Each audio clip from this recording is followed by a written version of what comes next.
صحابه تپوس کې یا د الله پیغمبر ولې څه چل شوی دی چې موږ به په تعداد کې زیات راغلي او دوی به په تعداد کې کم راغلي او بیا به موږ وخل او ډزول خورو. وایي دوه څیزونه به دکې راشي، یو شی حب دنیا، محبت د دنیا، او بل شی کراهیت الموت، ته مرګ مکروهوالی، مرګ به بد ګڼئ.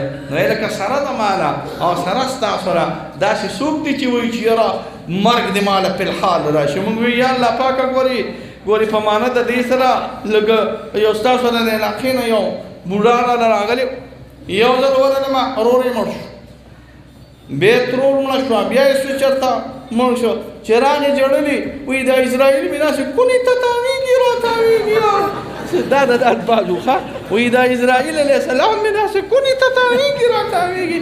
څوک اوس داسې دي چې وایي چې لکه فی الحال زه مرګ ته تیار یم. حافظ صاحب ته به یې ما خو توبه نه دی ایستلې، زه به وایم زما خو پنځم چت پاتې دی د مدرسې چې خبره کوم. دی به وایي چې زه خو لا کان کې کار کوم، هغه به وایي ما د مدرسې لنټر شروع کړی دی. دی به وایي هلکه غوا چې بچې راوړي نو هلې به ګزاره کوو. څوک هم ګرې فی الحال مرګ ته نه دي تیار. که څوک مرګ ته تیار نو ډېر په مشکله به تیاري. نو صحابه وایي یا د الله پیغمبره ولې وایي دوه مرضه به کې راشي. یو مرض مرګ به بد ګڼئ، صحابه مرګ ښه ګڼه، خو د شهادت مرګ یې ښه ګڼه. ګورې دا یاد ساتئ ښه، هسې هم ټته پته مرګ نه.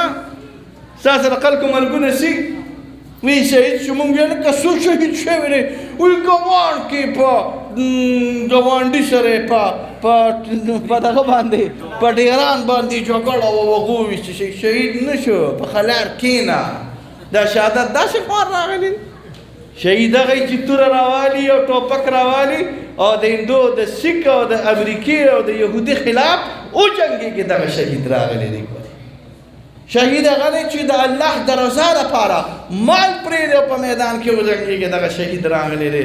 نو ورته وایي نه تاسو به ډېر یې او هغوی به کم وي، خو یو به دکې کراهیت الموت راغلي، بل به حب الدنیا، د دنیا محبت راغلی.